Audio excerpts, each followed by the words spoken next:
하나님 말씀 보겠습니다. 하나님 말씀은 갈라디아서 3장 19절입니다.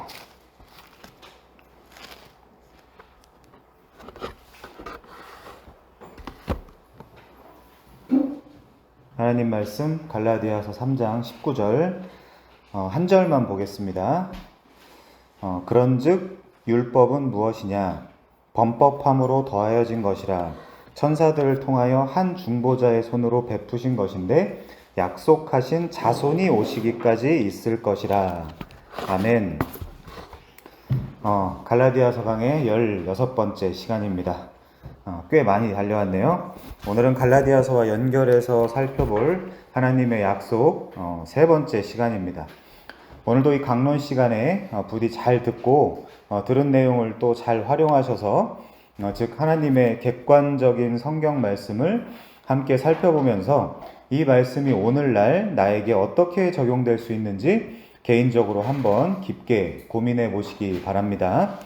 우리는 지난 2주 동안에 하나님의 약속에 대해서 살펴봤습니다. 물론 오늘 또 연결해서 해야 할 내용들이 있지만요. 그 중에서도 특별히 아브라함의 인생의 몇 부분을 공부했어요. 근데 아브라함 말고 하나님 약속이 성경에 많습니다. 우리가 왜 그랬습니까? 우리는 지금 분명 갈라디아서를 다루고 있지만 갈라디아서에서 바울은 대표적인 예증의 인물로 구약의 아브라함을 선택했기 때문에 그렇습니다. 그러면 구약으로 가서 해당 본문을 직접 확인해 보면 되는 것입니다. 성경은 그렇게 어렵지 않다고 그랬죠? 이 구약 성경 창세기에 나타난 아브라함의 인생 속에 역사하신 하나님의 은혜와 섭리를 살피며 하나님의 약속, 즉 율법의 행위, 에르곤 노무가 아닌 듣고 믿음, 아코의 피스테오스가 어떻게 정당성을 갖게 되는지를 논리적으로 설명을 했습니다. 그리고 또 계속 설명해 나가는 중이죠. 이것이 사실 바울이 갈라디아서를 쓰고 있는 방식이에요. 그럼 우리는 갈라디아서를 읽는 방식이 되겠죠. 결국 듣고 믿음의 그 내용이 무엇이었습니까? 두 글자로 약속이죠. 언약입니다. 누구의 약속? 하나님의 약속. 하나님의 약속을 여러분 추상적으로 접근하지 마십시오. 말씀드리겠습니다. 요한일서 2장 한번 가볼까요? 요한일서 2장. 요한일서 2장 24절, 25절 한번 볼까요? 너희는 한번 보십시오. 눈에 익혀두는 게 좋습니다. 너희는 처음부터 들은 것을 너희 안에 거하게 하라. 그게 뭔데요? 처음부터 들은 것이 너희 안에 거하면 너희가 아들과 아버지 안에 거하리라. 25절 그가 우리에게 약속하신 것은 이것이니 곧 영원한 생명이니라. 이 관점으로 약속을 보시면 됩니다. 그런데 그 이후에 우리가 착각하기 쉬운 지점이 우리 인간의 전인격적인 성장이라는 것이 훈련과 연습을 통해서 된다라고 될 수 있다라고 믿는 것입니다. 종교 논리죠. 그러나 성경은 오히려 하나님의 약속이 우리의 성숙과 성장을 가능하게 한다라고 이야기하고 있어요. 훈련은 어느 면에나 발전과 진보를 목표로 할 때 매우 좋은 것이지만 우리의 영혼은 그런 식으로 성장하지 않습니다. 우리 싸움은 혈과 육에 대한 게 아니기 때문에 그렇습니다. 오히려 성도의 변화와 성숙은 이 방법으로 가능해져요. 그럼 이 방법이 뭘까요? 예를 들기 위해 하나만 찾아가 봅니다. 베드로후서 1장 3절입니다. 유명한 본문이에요. 베드로후서 1장 3절 좀 보겠습니다. 자, 잘 생각하면서 지금 약속이 우리를 성장시키는 거라 그랬어요. 3절 그의 신기한 능력으로 생명과 경건에 속한 모든 것을, 많은 것을이 아니에요. 모든 것을 우리에게 주셨으니 이는 자기의 영광과 덕으로서 우리를 부르신 이를 알므로. 여러분 이 암 어떨까요? 에피그노시스라는 뜻인데 아주 명확한 지식이에요. 명약 관한 그런 지식입니다. 아주 불을 보듯 뻔한 그런 지식 가지고 계시죠? 이런 지식 가지고 있어야 돼요. 이걸로 말미암음이라. 그러니까 부르신 이를 아는 것은 매우 중요해요. 여러분을 부르신 이를 잘 알고 계십니까? 서먹서먹하지 않으세요? 그분하고의 관계가? 괜찮으십니까? 네, 좋습니다. 베드로뿐만이 아니라 바울도 디모데후서 1장 12절에서 들어보세요. 내가 또 이 고난을 받되 부끄러워하지 아니함은 내가 믿는 자를 내가 알고 오이다, 에이돈, 이 그노시스보다 더 센 지식이에요. 이거는 기노스코보다. 기노스코는 결혼한 부부 사이의 지식이라 그랬잖아요. 그럼에도 그거는 과정도 존중하는 지식인데, 이 에이도는 아주 충만해서 넘쳐 흐르는 완벽한 지식이란 뜻입니다. 완전한 지식. 뭘까요? 복음이죠. 내가 부른 일을 안다. 또 내가 의탁한 것을 그날까지 그가 능히 지키실 줄을 확신한다 그러잖아요. 바울도. 그러니까 사도들은 이렇게 자신을 부르신 이가 어떤 분인지를 명확하게 알고 있어요. 그렇다는 것은 사도신경을 외우는 우리도 명확하게 알아야죠. 우리를 부르신 분이 어떤 분인지. 자, 4절도 봅니다. 이로써 그 보배롭고 지극히 큰 약속을 우리에게 주사 이 약속으로 말미암아 뭘로 성장한대요? 이 약속으로 말미암아 너희가 정욕 때문에 세상에서 썩어질 것을 피하여, 자 이건 많이 외우는 거죠. 신의 성품, 신성한 성품에 참여하는 자가 되게 하셨느니라. 소제목은 뜻밖의 은혜 안에서 성장해라. 5절도 볼게요. 연결해서. 그러므로 너희가 더욱 힘써 너희 믿음의 덕의 지식, 이거 외웠는데 이거 외워서 뭐합니까? 지식의 절제를, 절제의 인내를, 인내의 경건의 형제 우애의 사랑을 더해라. 이런 것이 너희에게 있어 흡족한 즉 너희로 우리 주 예수 그리스도를 알기에 게으르지 않고 열매 없는 자가 되지 않게 하려니와. 근데 뭐 때문에? 원동력이 뭔데요? 하나님의 약속. 이런 것이 없는 자는 맹인이라 멀리 보지 못하고 그의 옛 죄가 깨끗하게 된 것을 잊었느니라. 그러므로 형제들아 더욱 힘써 너희 부르심과 택하심을 굳게 해라. 약속을 굳게 하란 뜻이에요. 너희가 이것을 행한즉 언제든지 실족하지 아니하리라. 이같이 하면 우리 주 곧 구주 예수 그리스도의 영원한 나라에 들어감을 넉넉히 너희에게 주시리라. 자, 여러분, 이렇게 기록되어 있다면 전에는 뭐만 보였습니까? 우리 솔직해집시다. 전에는 뭐만 보였죠? 내가 우리 주 구주 예수 그리스도의 영원한 나라에 들어가기 위해서 더욱 힘써 믿음의 덕을, 사실 그게 뭔 말인지도 모르면서 덕의 지식을, 지식의 절제를, 절제의 인내를, 인내의 경건의 형제 우애를, 형제 우애의 사랑을 더했죠. 물론 하지 않았지만, 그런데 그런 것이 아니라 우리의 이 모든, 즉 신성한 성품에 참여하는 근본 원리가 뭐라고 소개되어 있는 것입니까? 하나님의 약속이잖아요. 사실 거기에 다 귀속되는 논리들이잖아요. 그 보배롭고 지극히 큰 약속을 우리에게 주셨고 그 약속으로 말미암아 신성한 성품에 참여하게 되었다는 것입니다. 약속으로 말미암아 신성한 성품에 참여하는 거예요. 그러니까 우선은 뭐가 제일 중요한 것이죠? 약속이 중요하죠. 이것이 정당한 해석 아닙니까? 집에 가면 성경을 안 읽으실 테니까 여기 오시면 제가 대신 읽어드리는 겁니다. 자, 그러니까 다시 지적하면 저런 인간적인 훈련도 사실상 하지 않았지만, 근데 성구는 외웠어요. 진짜 우리의 성숙이 다른 어떤 것도 아닌 하나님의 약속으로부터 나온다는 것을 알아야 돼요. 그래야 소위 사도들이 쓴 서신서 뒤에 윤리 도덕적인 부분도 가능해지는 것이지, 드립다 뭐가 뭔지도 모르고 들고 뛰고 훈련해야 하는 것이 신앙이라면 뭐하러 성경에 은혜라는 단어가 튀어나오고, 뭐하러 성경에 주권이라는 단어가 튀어나오고, 뭐하러 선물이라는 단어가 튀어나오냐는 말입니다. 그렇죠? 생각해 본 적 없는데 듣고 보니까 그런 것 같아요. 자, 그래서 우리가 지난 2주간 어쨌든 짧지만 아브라함과 족장들을 통해 하나님의 약속을 다뤘고, 그 약속을 받은 우리 신앙의 선배들로부터 모든 보편교회의 우주적 주님의 신부인 성도들이 이 방식으로만 성장하게 되어 있다라는 말이에요. 그러니까 여러분은 이 약속과 믿음의 원리를 잘 알아야 돼요.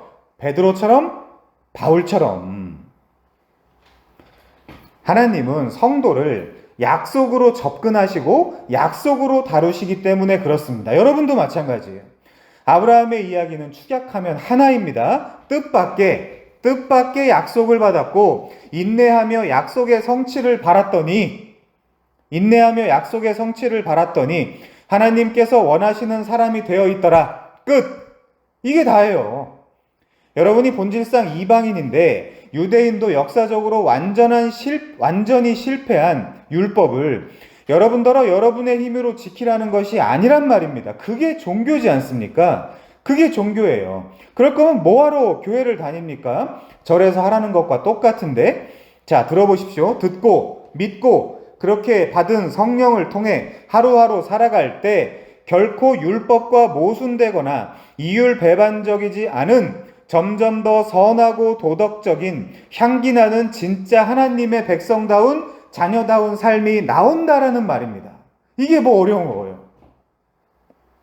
그럼 어떻게 되는 거예요? 복음을 안다는 인간이 막 살게 됩니까? 천만의 말씀이죠. 그것은 우리의 믿는 신앙이 이실론일 때나 가능한 논법이에요. 그런 게 이단이에요. 그런 게 이단. 지금 돌판에 쓰인 율법이 우리에게 없어도 더 들어가면 성경책을 보지 않고 살아도, 여러분 성경책 안 보잖아요. 회사 가서, 학교 가서. 성경책을 보지 않고 살아도 마치 성경책에 쓰여 있는 것처럼 하나님의 뜻대로 성령을 통해 살아가게 된다는 말입니다. 그게 마음에 기록된 하나님의 말씀, 즉 성령의 인도하심이잖아요. 그래서 성령의 충만함을 받으라 그러잖아요. 신약에 성경책 많이 읽으라는 말이 어디 있어요? 성령의 충만함을 받으라고는 말은 많아도. 그러니까 성경만 읽다 보니까 다들 이미테이션만 하고 앉아있어요. 성도 이미테이션, 교인 이미테이션, 짭퉁이란 말입니다. 모조품, 짭퉁신자. 무슨 말인지 이거 알아야 돼요, 여러분. 이렇게 편하게 성경을, 그것도 각 개인이, 심지어 무슨 바이블 어플이니 이러면서 볼 수 있는 시대가 얼마 안 됐단 말이에요. 그럼 옛날 사람들은 뭐예요? 성경 없었던 시대 사람들은 뭡니까? 그럼 그 사람들은 어떻게 하나님의 뜻을 행하죠? 그렇죠. 이제 와서 생각해 보니까 좀 이해가 되죠. 자, 성경 많이 읽고 달달 외워서 그거 어디다 써먹을 건데요? 이것도 성경 읽지 말라는 말로 받아들이는 바보는 없겠죠. 그러니까 우리가 얼마나 신앙의 근본 원리들에 대해서 모르고 사는지를 알아야 돼요. 아니, 만약에 전쟁이 나서, 지금 우리 휴전 상태예요? 다시 전쟁이 또 나도 별 이상할 거 없는 나라입니다. 만약에 전쟁이 나서 포로로 끌려가는데 거기 만약에 성경책이 없으면 거기 가서 뭐 가지고 신앙생활 할 거예요? 앱 봐가면서? 제 말의 진의는 부디 여러분이 하나님과 언젠가 씨름을 하든 싸움을 하든 술을 먹고 주정을 하든 기도를 하든 구원을 받아야 하고 성령을 받아야 하며 내 삶을 성령의 인도를 받아가며 사는 것이 무엇인지를 스스로, 물론 이 모든 것은 하나님의 은혜로 주도하에 가능한 것이지만 그걸 깨달아야 된다는 말이에요. 제 말 아시겠습니까, 여러분? 그러니 성령을 뺀 신앙생활이라는 것은 다 가짜예요. 다 가짜. 그렇지 않고 백날 성경만 읽고, 그 이단들도 읽어요. 이단들이 확신하건대 여러분보다는 더 많이 읽습니다. 유대 바리새인들 발톱에 때만도 못한 행위들을 내놓으면서 구원받는다는 게 얼마나 웃긴 얘기냐고요. 아니면 구원을 유지한다는 게. 자, 아무튼 본론으로 들어가기 전에 몇 가지 좀 정리합시다. 오늘 본문이 그런즉으로 시작하죠. 3장 19절이 그런즉. 자, 그런즉이 나오면 우리가 생각할 것이 있어요. 접속사죠. 일종의. 이 접속사도 이전 문맥을 고려하라는 말이기 때문에 3장을 아주 짧게 정리하겠습니다. 3장을 보시면서 논리를 따라오시면 좋겠습니다. 우선 1절부터 5절까지의 내용은 갈라디아 사람들은 성령을 이미 받았다는 거예요. 그러면 끝이에요. 그렇기 때문에 거짓 형제들에 의해 구원받는 조건으로 다시 제시된 율법 준수나 할례 받는 것이 이제 아무 소용이 있어요, 없어요? 당연히 없죠. 그들은 이미 자신들의 감정이나 느낌과 상관없이 객관적인 복음의 내용을 받았고 또 믿었다면 이미 하나님의 백성이 되어 있습니다. 내 두려움이나 어떤 느껴지는 그런 감정이랑 구원이랑은 아무 상관이 없어요. 구원의 조건은 오직 하나, 은혜로 주어진 예수 그리스도를 믿는 거. 그리고 6절부터 9절은 그들은 이제 아브라함의 자녀이며 또한 믿음으로 말미암아 아브라함이 받은 복을 똑같이 받는다는 것이에요. 그래서 제가 복받는 비결, 응답받는 비결을 소개해 드렸는데 물론 시큰둥했습니다. 자, 그 두 비결은 오직 예수를 믿어 잃었던 부모를 찾는 것이었어요. 다른 것이 없습니다. 성경에 다른 복이 없어요. 하나님의 자녀가 되는 것, 그것 말고는 성경이 우리에게 다른 복을 제시하지 않아요. 논리적으로 성경에 소개된 부모이신 이 하나님을 찾으면, 하나님만 찾게 되면 이제 그분이 당신의 자녀를 알아서 길러가실 것입니다. 사람들이 이 원리를 모르기 때문에 하나님께 아버지 하면서도 실제 제대로 된 양육을 못 받고 있어요.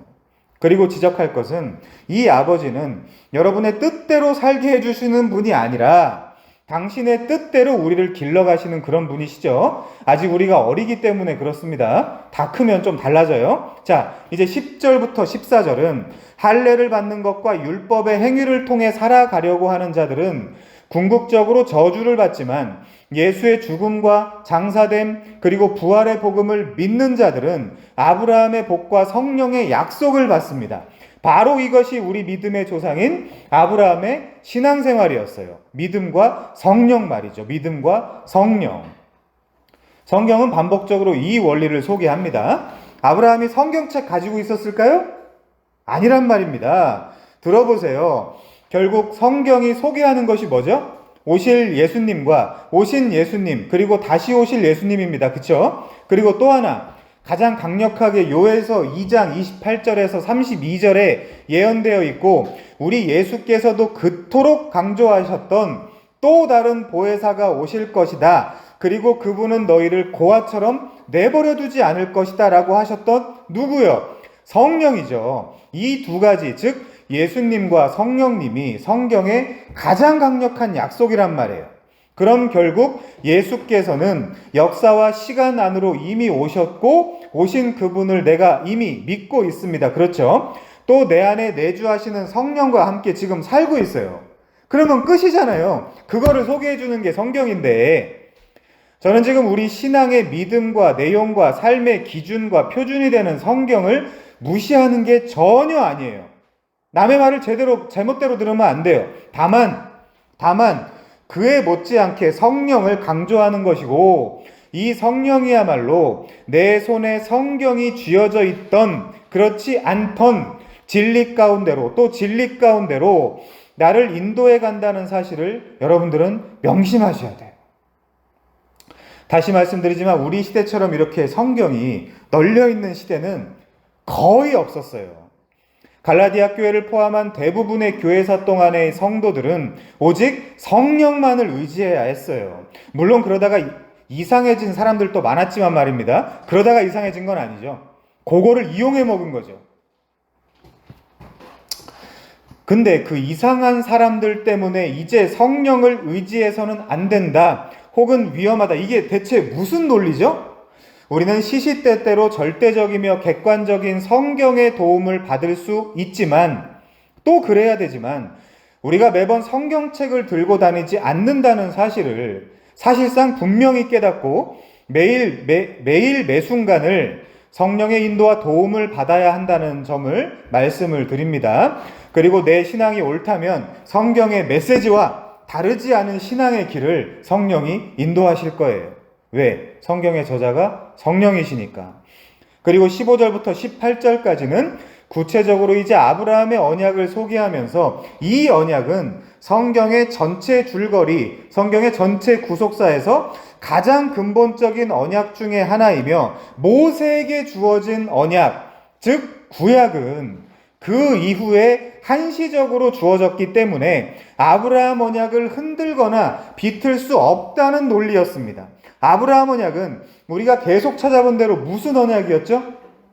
영원한 언약이었어요. 영원한 언약. 베리트 올람. 영원한 언약. 그래서 우리가 지난주에 창세기 15장의 횃불 언약을 자세히 살펴봤고요. 그것이 왜 영원한 언약일 수밖에 없는지도 변증을 했습니다.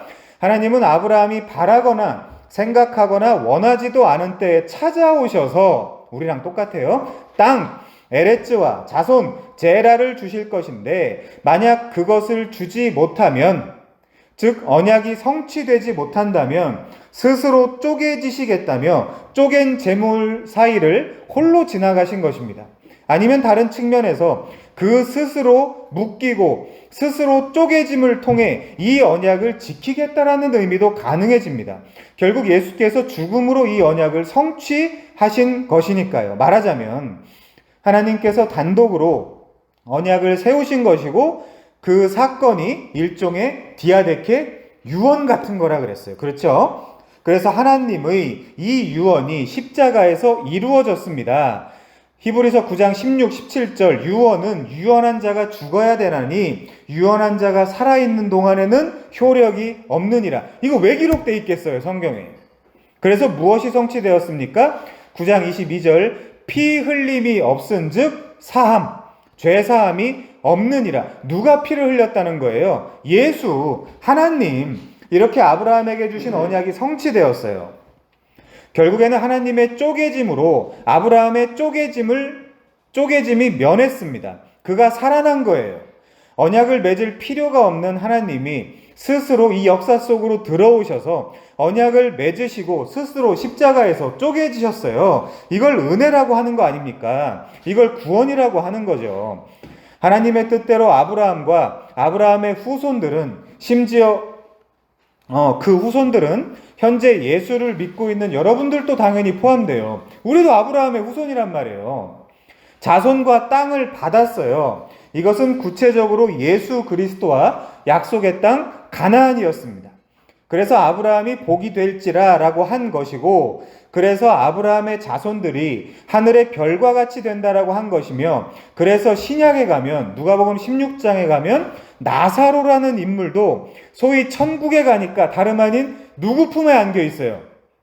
아브라함 품에 안겨 있다고 성경이 말하고 있잖아요. 누가복음 16장 22절 그 거지가 죽어 천사들에게 받들려 왜 하필 아브라함의 품에 들어가고 부자도 죽어 장사되매.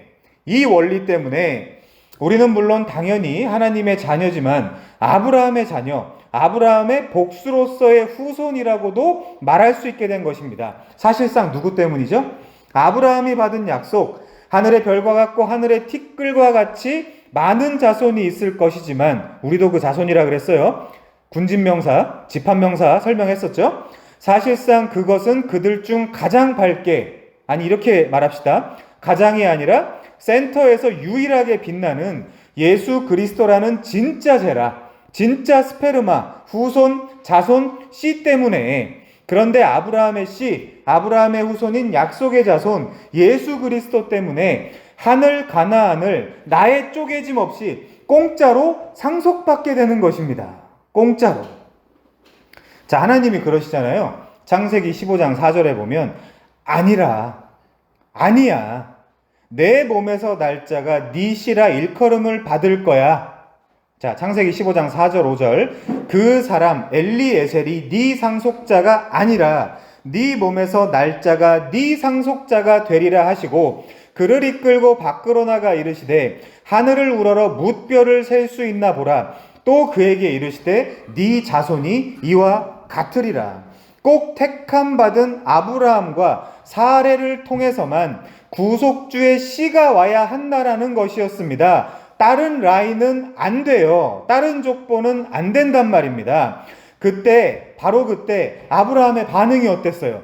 그 말씀을 하셨을 때. 자, 구약 성경에서 단연 가장 중요한 성구 중에 하나죠. 단언 가장 중요한 성구예요. 창세기 15장 6절 아브라함이 여호와를 믿으니 아만. 이게 우리가 맨날 믿는다고 할 때 하는 아멘이에요. 아만. 여호와께서 이를 그의 째데크로 여기시고. 무슨 뜻입니까? 이신칭의, 즉 바로 이때 아브람은 믿음으로써 의롭다함을 받았다는 뜻입니다. 신약의 인물들은 뭘로 구원을 받죠? 믿음으로. 그럼 구약의 인물들은 뭘로 구원을 받습니까? 구약이니까 율법을 지켜서 받을까요? 구약도 믿음으로 받잖아요. 우린 세대주의자들이 아니란 말이에요. 걔네가 이단이라니까요. 구약이나 신약이나 유대인이나 헬라인이나 현재 우리나 모두 다 동일하게 구원은 믿음으로만 받습니다. 오직 믿음만으로 구원을 받아요. 물론 성경 전체를 볼 때 아브라함의 구원 작정은 언제였을까요? 창세전, 만세전이에요. 이 세상이 시작되기 전에 하나님은 이 모든 큰 그림, 작은 그림들을 몽땅 다 스케치하시고 인류를 시작하셨습니다. 하나님께서는 빠짐없이 당신의 계획 속에서 밑그림을 다 그리시고 인류를 시작하셨어요. 물론 놀랍게도 그때 여러분도 하나하나 다 그려놓으셨어요. 우리의 밑그림이라는 것은 간략하게 가늠해 보는 정도의 수준이지만 하나님의 계획과 작정은 한치 한 틈 빗나가는 것이 없이 여기까지 이루어져 왔습니다. 그래서 괜찮아요. 그래서 괜찮습니다. 여러분이 아직 그 꼴로 살고 있어도 여러분은 그분의 주권을 떠나서 도망칠 수가 없어요. 여러분이 그 꼴인 게 하나님의 뜻입니다. 지금 그래서 현재 조금 못나 보이고 부족해 보이고 여러분이 좀 다른 사람들보다 약간 이상해도 여러분이 성도라면 다 뜻이 있어서 그런 것입니다. 손해볼 것이 없어요. 그렇다는 것은 아브라함도 그랬지만 여러분도 지금 하나님께서 직접 만들어가고 계신다는 것입니다. 그걸 믿어야 돼요. 단 지금 여러분이 예수를 믿고 있는 분명한 현실만 있다면 말이지요. 거기까지 가는 것을 신앙이라 그럽니다. 거기까지 가는 것을. 성도들은 하나님이 아직도 그리고 앞으로도 나를 만들어 가시는구나. 거기서 위로를 받는 거지 뭘 받았다고 좋아하는 사람들이 아니란 말이에요. 아브라함 카이포가 그랬잖아요. 우주의 단 1제곱미터도 1제곱미터는 0.3평입니다. 예수 그리스도에게 속하지 않은 곳은 없다. 예수께서는 능력의 말씀으로 만물을 붙드시고 또 서도록 하신다는 히브리서의 말씀을 이분도 믿었던 거예요. 그러면 여러분도 그것을 믿냐 안 믿느냐? 너무 능동적인 어법이죠. 믿어지느냐 안 믿어지느냐를 따져야 할 문제지 자꾸 주도적으로 교회에 나와서 뭔가를 먼저 하겠다고 팔 걷어붙이는 것은 하나님을 앞장서 보겠다는 의미밖에 되지 않는 것입니다. 말하자면 게으를 하는 이야기가 아니라 한순간도 성령을 의지하며 사는 것을 소원하며 살자라는 그런 뜻이에요. 자, 여기서 오늘 강론의 핵심 논점이 하나 나옵니다. 우리는 지금 갈라디아서를 다루고 있죠.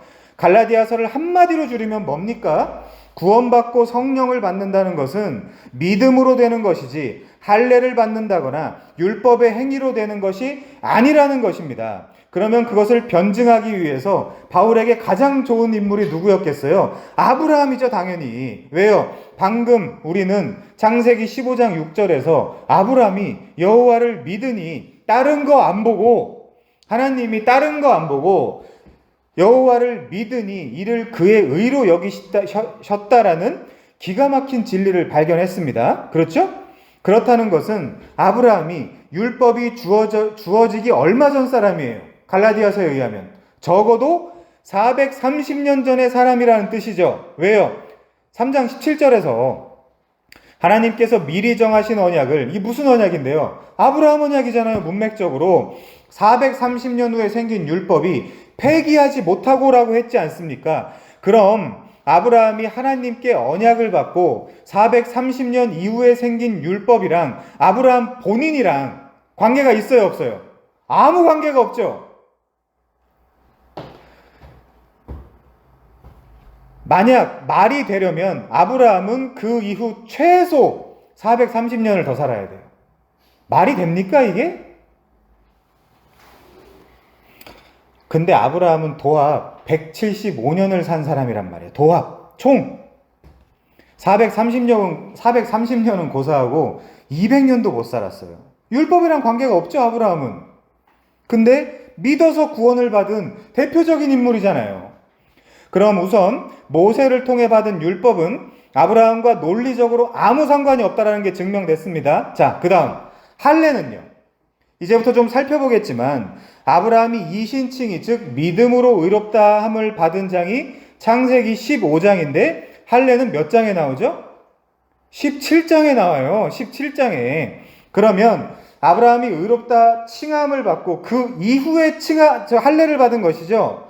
그럼 갈라디아 교회에 가만히 들어온 거짓 형제들이 갈라디아 사람들에게 너희가 아브라함의 자손이 되려면, 말 바꿔서 어려우니까 구원을 받으려면 아브라함처럼 율법을 지키고 할례를 받아야 해 라고 했던 그 주장의 논리가 앞뒤가 맞아요, 안 맞아요? 하나도 안 맞죠. 아브라함이 그렇게 구원을 받지 않았잖아요. 믿음으로, 아만으로 의롭다함, 째데크의 평가를 받았잖아요. 이때 아브라함의 수준이나 상황은 그다지 썩 의인이 아니었는데도 말이에요. 그래서 바울이 갈라디아 사람들이 거짓 형제들에게 선동당해 있을 때에 다른 누구도 아닌 아브라함을 꺼내놓은 것입니다. 아브라함이 언제 그랬냐, 그런 말인 것이죠. 율법도 아브라함하고 상관이 없고 나아가 할례도 아브라함의 구원과는 상관이 없단 말이에요. 그래서 바울은 로마서 4장 9절에서 보십시오. 이렇게 확증해 버립니다. 그런즉 이 복이 할례자에게냐 혹은 무할례자에게도냐, 무릇 우리가 말하기를 아브라함에게는 그 믿음이 의로 여겨졌다 하노라. 그런즉 그것이 어떻게 여겨졌느냐, 할례시에 여겨졌느냐 무할례시에 여겨졌느냐, 할례시가 아니요 무할례시니라. 13절도요. 아브라함이나 그 후손에게 세상의 상속자가 되리라고 하신 언약은 율법으로 말미암은 것이 아니요 오직 믿음의 의로 말미암은 것이니라. 논박 끝. 당시 거짓 형제들은 갈라디아서가 완성되기 전에도 그리고 또 후에도 사도들의 대대적인 복음 전파 여행에 딴지를 걸며 이런 식으로 주장을 했단 말이에요. 우리 좀 볼게요. 자, 사도행전 15장입니다. 거짓 형제들이 주장한 거예요. 사도행전 15장 1절.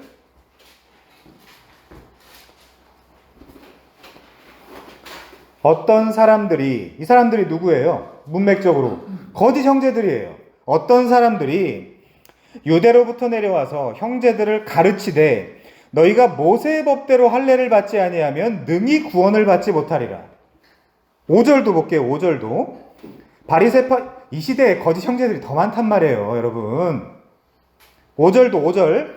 바리새파 중에 어떤 믿는 사람들이 일어나 말하되 이방인에게 할례를 행하고 모세의 율법을 지키라 명하는 것이 마땅하다 하니라. 자, 오늘 또 율법과 할례가 논점입니다. 갈라디아서 할 땐 이거 벗어날 수가 없어요. 물론 저는 남갈라디아서를 지지하는 입장이기 때문에 이 지금 우리가 보고 있는 예루살렘 공의의 내러티브, 즉 사도행전 15장의 이야기는 이전에 갈라디아서가 15장 이전에 갈라디아서가 기록되었다고 보는 입장이지만 뭐 그런 것과 상관없이 거짓 형제들의 메시지는 전혀 달라지지 않았어요. 거짓 형제들의 메시지는 그때로부터 지금 2021년까지도 사실 똑같단 말이에요. 예수의 뭔가를 더하거나 예수의 뭔가를 빼면 그게 이단이에요. 이단이 다른 게 아니라 그게 이단이란 말이에요. 다른 건 기준이 될 수가 없어요. 뭐 예수 믿는 게 다가 아니다라고 하는 아주 교묘한 인간적인 논리들 있잖아요. 자승자박이라고 들어보셨죠? 모질이들이 그럼 자기도 절대로 구원을 못 받는데 어떻게 율법을 다 지킵니까, 인간이? 너도 다 못하잖아요. 그렇게 이야기하는 너도 그냥 아무 생각 없이 떠들어대는 건지, 믿음이 없는 건지, 생각이 없는 건지, 지력이 없는 건지. 자승자박의 문제죠. 지가 그렇게 얘기했으니까 그 길을 가야 될 거 아닙니까? 그들의 메시지라는 것은 잘 보면 늘상 똑같은 거예요. 뭡니까? 지금도 이렇게 말하는 인간들이 있죠. 모세의 율법대로 할례를 받아라. 그리고 모세의 율법을 지켜라. 그것이 마땅하다. 왜 마땅한가요, 여러분? 이게 철학적 공리입니까? 따져보셨어요? 마땅하다라고 할 때 누가? 앞에서 어떤 화자가 마땅하다라고 그러면 그게 왜 마땅한지를 물어봐야 된단 말이에요, 여러분. 인간적인 수준에서 나온 언어죠, 물론. 근데 문제가 뭐예요? 잘 들어보면 이런 것들을 다 더해서 해야 된다는 거예요. 더해서. 유대 율법주의자들처럼. 그런데 유대인들의 육신적 조상, 그리고 우리 믿음의 조상인 아브라함에게는 모세의 율법도 없었고, 모세는 나중에 태어난단 말이에요. 할례도 의롭다고 칭함을 받은 그 이후, 그걸 확증하기 위해서 그 이후에 17장에서 받았단 말이에요. 횃불 언약 때 아브라함 나이가 84세, 할례 받고 계명 때의 나이, 즉 17장의 나이가 구세 때였단 말이에요. 그러니까 바울이 지혜롭게 되려 누구라도 인정할 수밖에 없는 구약의 거산 아브라함을 들어서 아브라함은 인간적인 어떤 조건들에 의해서 구원받은 사람이 전혀 아니다라는 것으로 논박하고 있는 것입니다. 오직 믿음으로 의롭다함을 받은 사람이 아브라함이다라고 갈라디아서에서 변증하고 있는 거예요. 이건 그냥 깔끔한 논리예요. 여기에 반박을 하면 어떡합니까? 맞아야죠. 이제 그쯤 되면. 물론 다른 사도들도 마찬가지죠. 사도들이 전하는 복음이라는 것은 다 똑같습니다. 그리고 똑같아야 돼요. 좀 더 볼게요. 사도행전 15장 7절. 많은 변론이 있은 후에, 이것도 바보 같은 건데 변론을 했대요. 어쨌든 많은 변론이 있은 후에 유대 율법주의에서 아직도 못 빠져나온 인간들과 사도들 사이에 충돌이 있었다는 뜻이에요. 베드로가 일어나 말하되, 왜? 수제자니까, 형제들아 너희도 알거니와 하나님이 이방인들로 내 입에서 복음의 말씀을 들어 믿게 하시려고. 누구였죠? 고넬료였죠. 고넬료. 이 고넬료야말로 신약의 아브라함이란 말이에요. 첫 복음을 받은 이방인. 그래서 굉장히 중요한 인물이에요. 구약의 아브라함처럼 신약의 이방인 첫 신자입니다. 그래서 두 사건의 의미가 똑같아요. 아브라함 이야기랑.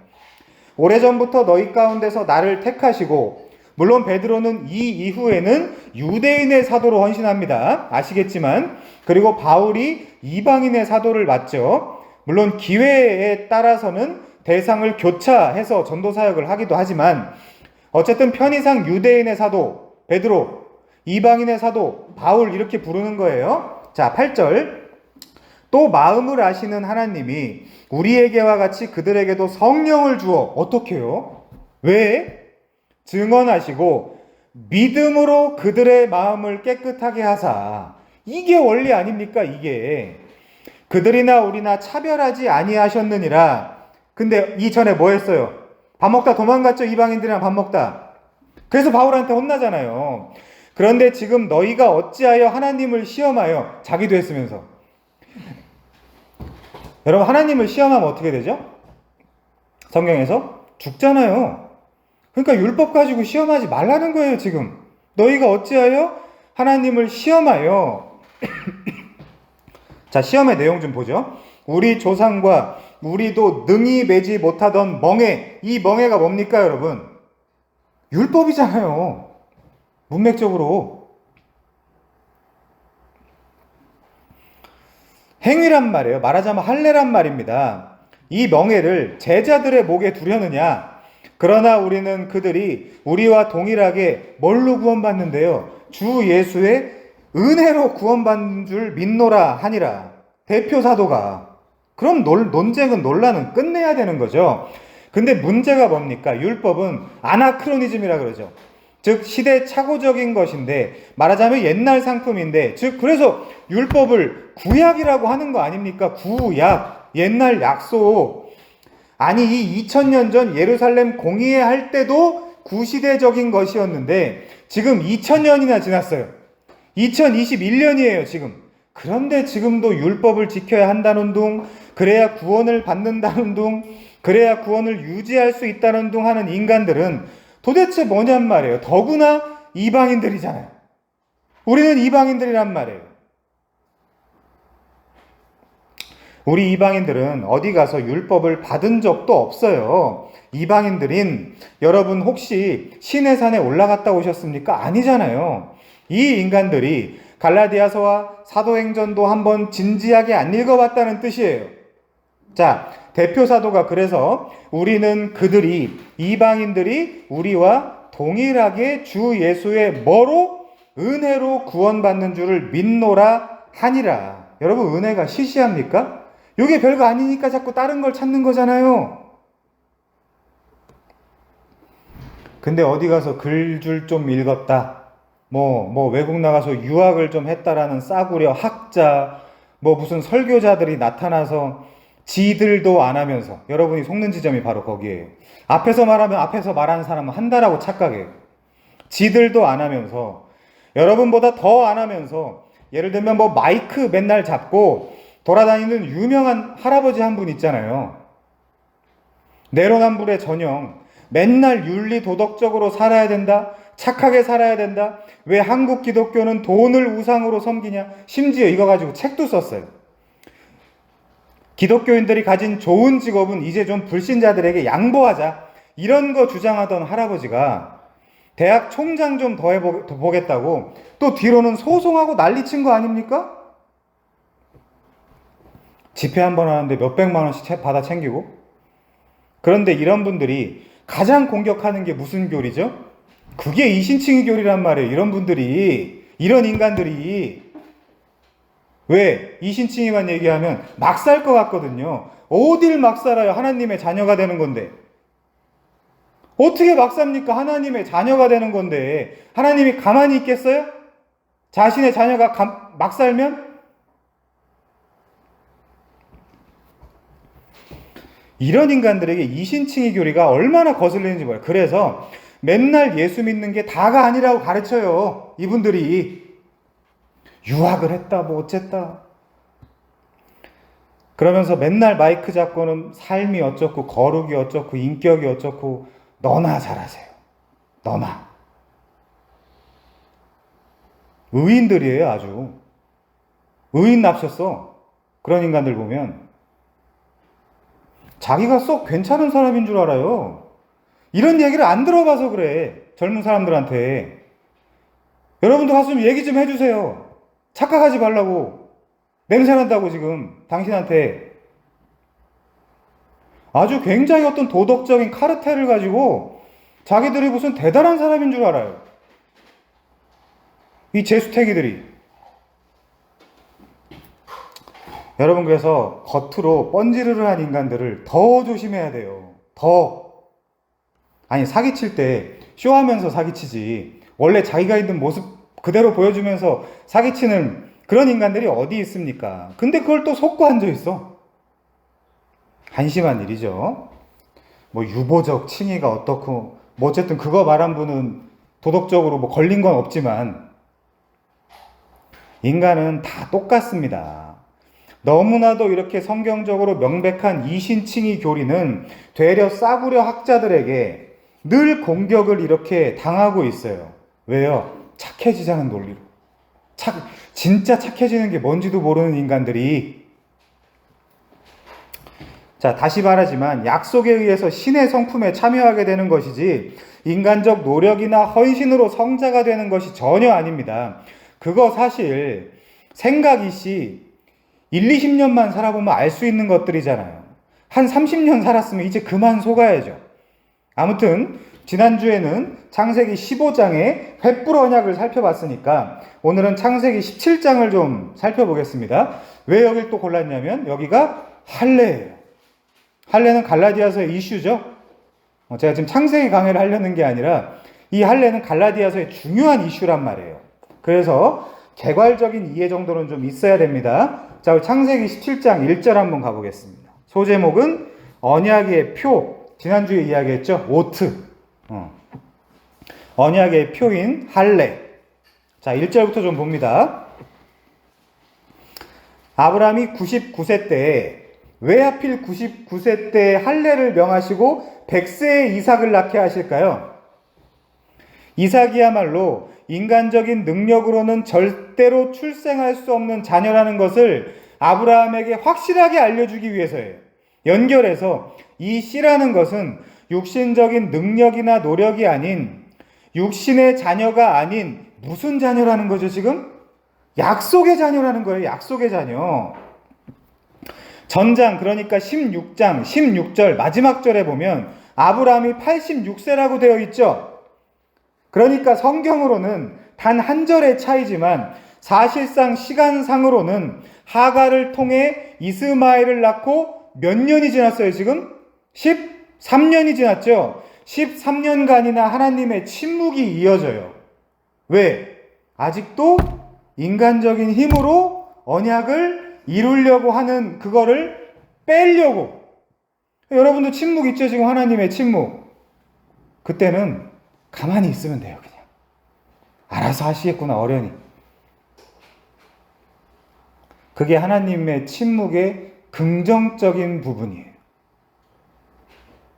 자, 어쨌든 그러다가 바로 한 절 차인데 여호와께서 아브라함에게 나타나서 그에게 이르시되 나는 전능한 하나님 엘 샤다이. 나는 전능한 하나님이란 뜻이에요. 이 전능한 하나님이 뭘 요구합니까? 너는 내 앞에 행하여 완전하라. 자, 근데 이거 꼭 살펴봐야 되는 단어입니다. 여기 행하여라는 동사가 할라크, 가다, 걷다, 오다예요. 동행했다는 뜻이에요. 말하자면 의역을 하면. 그리고 완전하다라는 건 탐밈이에요. 완전. 자, 이 두 단어가 성경의 동심원적 구조로 창세기에서 아주 가까운 데에 또 나옵니다. 누구에게 나오죠? 동행과 완전. 노아에게 나오잖아요. 노아에게. 우리 좀 찾아가 볼까요? 자, 창세기 6장 8절 9절 봅니다. 성경은 여러분 이런 식으로 계속 반복이에요. 창세기 6장 8절 9절 노아는 여호와께 은혜를 입었더라. 이게 다예요, 실은. 자, 9절 이것이 노아의 족본이라. 노아는 의인이요 당대의 완전한 자라. 이게 탐밈이에요. 탐밈. 그는 하나님과 동행하였으며. 이게 할라크예요. 걷다. 지금 근데 여기서 똑같이 나온단 말이에요. 자, 근데 문제가 있어요. 우리 노아 이야기하는 시간은 아니니까 마태복음 5장 48절 가보겠습니다. 노아 나중에 다루고요. 마태복음 5장 48절.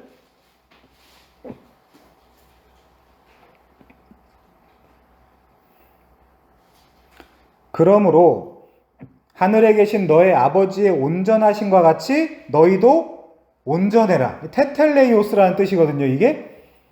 어떻게 온전해집니까, 여러분? 산상수훈을 지켜서요? 어떻게 지켜요? 위 한번 읽어보세요. 소제목만. 이걸 어떻게 지킵니까, 우리가? 자, 근데 우리가 완전해지는 방법이 당연히 성경에 나와 있겠죠? 자, 좀만 더 보면서 이야기할게요. 요한복음 17장 21절입니다.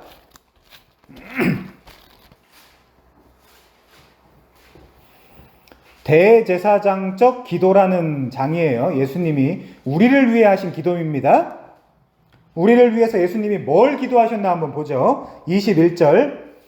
아버지여. 자, 십자가 지기 전에 아버지여, 아버지께서 내 안에, 내가 아버지 안에 있는 것 같이 그들도 다 하나가 되어. 이게 뭐예요? 에아드예요, 이게. 그리고 이분과 하나가 됐다라는 뜻이 뭡니까? 동행이에요, 이게. 말하자면 동행. 하나가 되어 우리 안에 있게 하사. 제가 그랬죠. 구원이라는 건 삼위일체 하나님 안에 들어가는 거라고. 세상으로 아버지께서 나를 보내신 것을 믿게 하옵소서. 내게 주신 영광을 내가 그들에게 주었사오니 이는 우리가 하나가 된 것 같이 그들도 하나가 되게 하려 함이니이다. 자, 23절 중요합니다. 곧 내가 그들 안에 있고 아버지께서 내 안에 계시어 그들로 뭘 이룬대요. 근데 또 특히 이 이룬다는 거는 수동태예요. 이루게 된다. 수동태 동사예요, 이게. 근데 뭘 이룹니까? 온전함, 탐밈, 텔레이오스.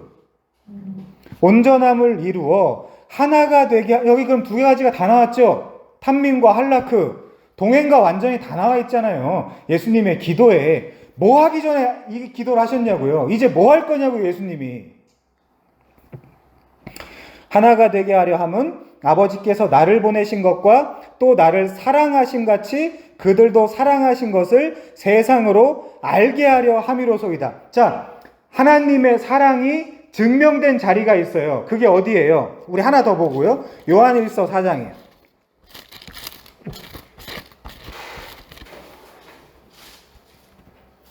요한일서 4장 7절입니다. 사랑장이죠. 요한일서 4장 7절. 사랑하는 자들아, 우리가 서로 사랑하자. 어떻게요? 우리가 어떻게 사랑을 할 수 있습니까? 사랑은 하나님께 속한 것이니 사랑하는 자마다 하나님으로부터 나와 하나님을 알고. 자, 베드로, 바울, 요한 다 뭘 강조해요, 지금? 하나님을 아는 걸 강조하고 있잖아요. 사도들이. 8절. 사랑하지 아니하는 자는 하나님을 알지 못하나니 이는 하나님은 뭐래요? 사랑이래요. 사랑. 자, 9절. 하나님의 사랑이 우리에게 이렇게 나타난 바 되었으니 이거 기도했잖아요, 예수님이. 하나님의 사랑. 하나님이 자기의 독생자를 세상에 보내심은 그로 말미암아 우리를 살리려 하심이라. 사랑은 여기 있으니 우리가 하나님을 사랑한 것이 아니요 하나님이 우리를 사랑하사 우리 죄를 속하기 위하여 화목제물로 그 아들을 보내셨음이라. 사랑하는 자들아, 하나님이 이같이 우리를 사랑하셨은즉 우리도 서로 사랑하는 것이 마땅하도다. 자, 근데 이게 어떤 무대에서 이루어졌습니까? 어떤 무대죠? 요한복음 19장 30절 갑니다.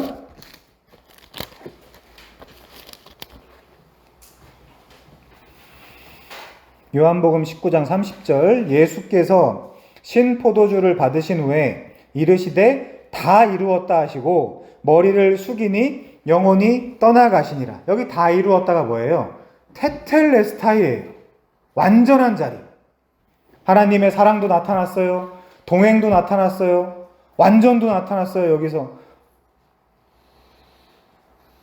그러면 우리의 동행은 어디서 나타납니까? 그게 우리 갈라디아서에 나와요. 2장 20절.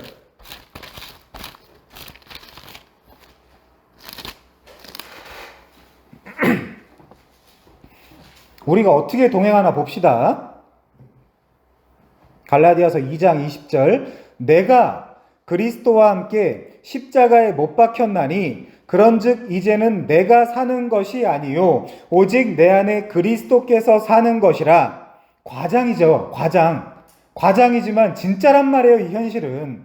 그러면 과장이지만 이 진짜인 현실을 두 글자로 뭐라 그럽니까? 동행이라고 하는 거예요. 자, 더 읽어볼게요. 이제 내가 육체 가운데 사는 것은 누구랑 산대요?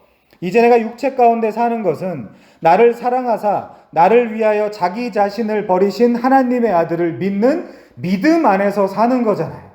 이게 동행이란 말이에요.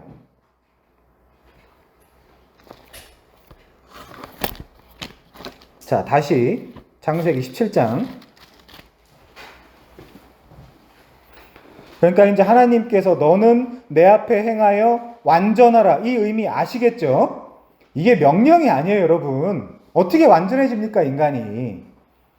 십자가에서 테텔레스타이 완성하셨단 말이에요, 예수님이. 그리고 우리의 현실이 갈라디아서 2장 20절에서 보는 것처럼 그분과 동행하게 되어 있단 말이에요. 자, 2절. 이제부터 주어가 다 내가 엄청 쏟아집니다. 내가 내 언약을 나와 너 사이에 두어 너를 크게 번성하게 하리라 하시니 아브라함이 엎드렸더니 하나님이 또 그에게 말씀하여 이르시되 보라 내 언약이 너와 함께 있으니 너는 여러 민족의 아버지가 될지라. 이제 후로는 내 이름을 아브람, 큰 아버지, 높은 아버지란 뜻이에요. 그렇게 부르지 말고 아브라함, 열국의 아버지란 뜻입니다. 아브라함, 그 히브리어 자음으로는 해라는 자음 하나 더 들어갔어요. 숨구멍이라고 생각하는 상형 문자 해 하나가 더 들어갔어요. 사라도, 아브라함도 숨쉬다, 산다, 이걸 상징하는 거예요. 이 자음 자체가. 이는 내가 너를 여러 민족의 아버지가 되게 하려 함이니라. 근데 뭘 요구합니까? 여기서 지금 자식이 하나도 없어요. 뭘 요구해요? 열국의 아버지가 될 거래요. 믿음을 요구하는 표현이죠. 아브라함에게. 또 우리도 똑같잖아요. 우리더러도 비슷하게 뭐가 약속되어 있습니까? 우리한테 뭐가 약속되어 있어요? 요한계시록 20장 4절 6절에 보면 왕! 우리가 왕이 된대요. 그거 믿어져요, 여러분? 에이, 내 현실에 무슨 왕이냐? 아브라함이 그때 받았던 현실이랑 똑같단 말이에요. 자, 6절. 내가 너로 심히 번성하게 하리니 내가 내게서 민족들 고이, 복수로 고임이죠. 나게 하며 왕들이 내게로부터 나오리라. 아브라함에게서 왕이 나오는데 그 왕이 누군데요? 여러분이잖아요, 여러분. 여러분들이 왕들이란 말이에요, 요한계시록에 가면. 7절, 내가 내 언약을 나와 너 및 내 대대의 후손 사이에 세워서 뭘 삼는데요? 영원한 언약을 삼고 너와 내 후손의 하나님이 되리라. 이걸 어떻게 율법이 깹니까? 이걸 어떻게 율법이 깨죠? 다음 주에 더 살펴보겠지만 율법이라는 거는 한시적인 건데, 자, 지금 영원한 언약이라는 표현이 이 17장 안에서만 보세요. 7절에 한 번, 13절에 한 번, 19절에 한 번, 무려 3번이나 나와요. 이걸 어떻게 깨요, 율법이? 게다가 기업도 영원한 기업이래요. 8절에 한 번 받은 기업은 영원한 기업이래요. 우리 본문은 갈라디아서니까 갈라디아서랑 연결해서 생각하면 사람의 언약이라도 정한 후에는 패하거나 더할 수가 없는데 이 아브라함에게 주신 베리트 올람, 즉 영원한 언약을 감히 430년 후에 생긴 율법이 패할 수 있어요, 없어요? 없죠. 아브라함에게 주신 언약의 핵심은 씨, 후손인데 그 씨는 예수 그리스도로 귀결되고 수렴되고 성취됩니다. 그게 갈라디아 3장 16절이잖아요. 그 씨는 그리스도다. 그래서 이 구약에서 주어지는 영원한 언약들이 지향하는 곳이 어디예요? 예수 그리스도란 말이에요. 그런데 율법은 그렇지가 않아요. 율법은 오늘 본문에도 있지만, 자, 갈라디아 3장 19절 보죠. 오늘 본문.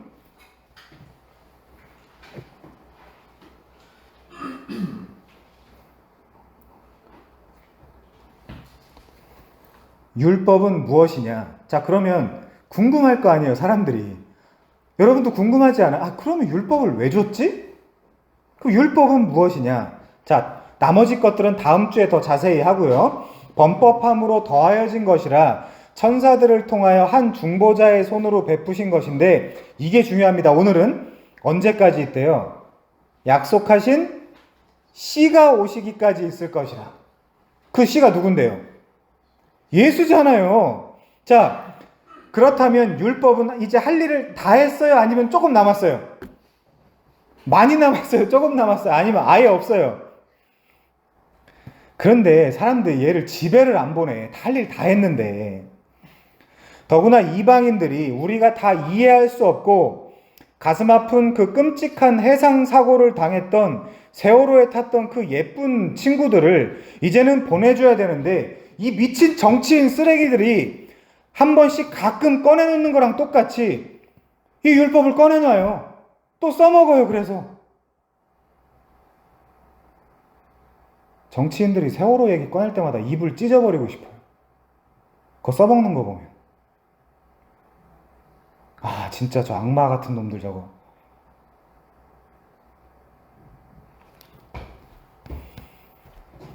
현 시대에 율법을 강조하는 인간들이 좋은 의도로 그러는 것 같아요? 좋은 의도로? 근데 갈라디아서엔 그렇게 안 써있던데 한번 볼까요? 좋은 의도로 그러는지? 그럼 성경이 틀렸든지. 자, 갈라디아서 6장 13절 보세요. 어떤 의도로 율법을 꺼내놓는지 한번 봅시다. 인간들이, 보편 인간들이. 자, 13절. 할례를 받은 그들이라도 스스로 율법은 지키지 아니하고. 자, 이것도 이슈죠. 안 지킨단 말이에요. 여러분 속지 말란 말이에요. 누가 와서 도덕적 우월감을 이야기할 때 속지 말란 말이에요. 제발 좀. 스스로 율법은 지키지 아니하고 너희에게 할례를 받게 하려는 것은 왜 그렇게 한대요? 그들이 너희의 육체로 자랑하려고. 나 쟤 할례 줬어. 쟤 내 사람이야. 쟤 내 영향권 아래 있어. 내 말 때문에 쟤 율법 지켜. 근데 거기 끌려다니고 싶으세요? 여러분?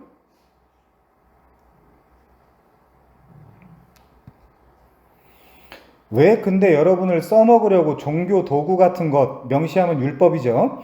그런 것들을 들고 와서 협박하면 그런데 넘어가냔 말이에요. 왜 도대체?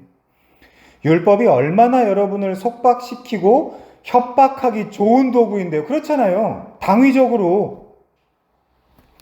그런데 왜 스스로 여러분의 머릿수로 목회자의 자랑이 되어주고 돈 갖다 바치고 난 아무리 생각해도 한심해 죽겠어요.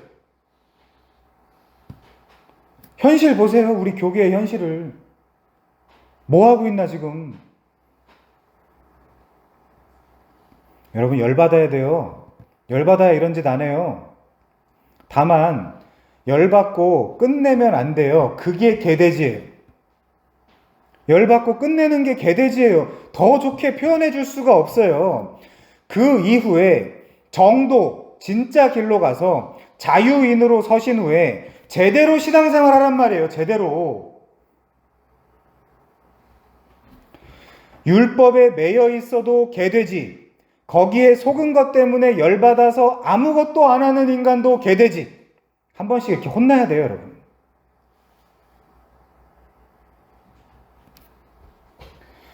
약속하신 자손이 이미 와서 다 이루었다라고 하시고, 본인이 그렇게 말씀하셨잖아요. 내가 다 이루었다고.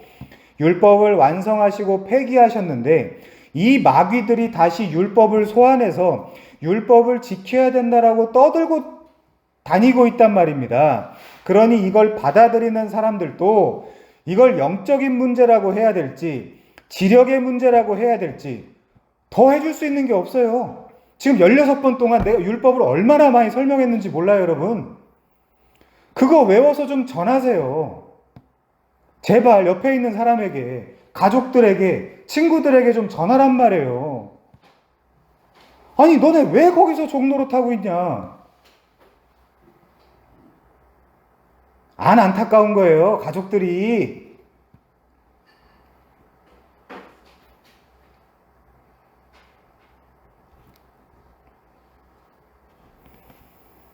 그래서 여기 끌고 와서 여기다 돈 갖다 바치라는 것도 아니고.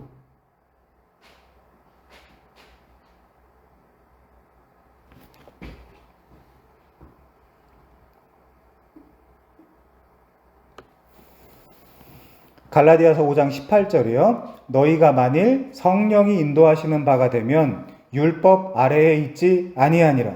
더 필요한가요? 더 논증해야 되나요? 너희가 만일 성령이 인도하시는 바가 되면 율법 아래에 있지 아니하니라.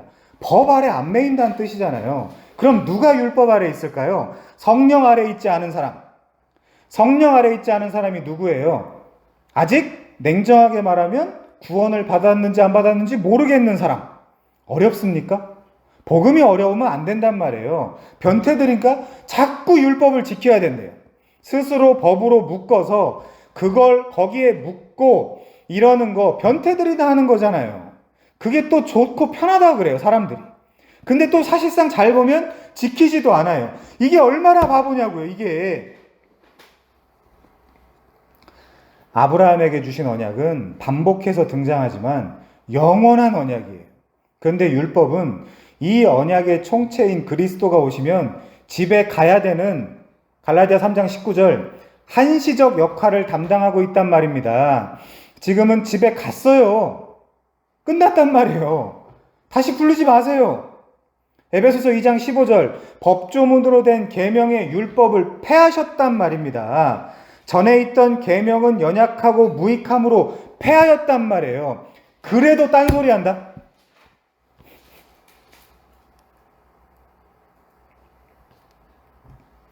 그래도 모질이들은 집에 간 율법을 또 다시 소환해서 꼭 소중히 지켜야 된대요. 더 해줄 수 있는 게 없어요, 이제. 어쩔 수 없어요, 이제. 자, 사람의 언약이라도 정해지면 못 바꿉니다. 그런데 하나님께서 직접 영원한 언약이라고 하셨고 그 영원한 언약이 그리스도를 통해 성취되었어요. 그래서 가나안 땅이 이미 활짝 열려 있습니다. 이제 그곳에서 구약에서는 율법을 지켜야 했지만 이제 신약에서는 성령과 동행하면 됐지, 끝났지. 왜 거기 그 땅에 무거운 계명의 두 돌판을 들고 들어가냔 말이에요. 아니 뭐하러 다른 짐도 무거워 죽겠는데 손발 아프게. 세상에서 사람이 어떠면 손발이 고생한다 그럽니까?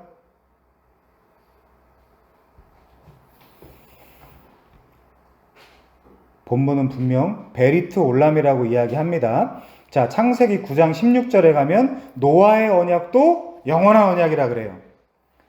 우리 에스겔 37장은 좀 가보겠습니다. 이 언약의 내용들이 좀 담겨 있거든요. 에스겔에.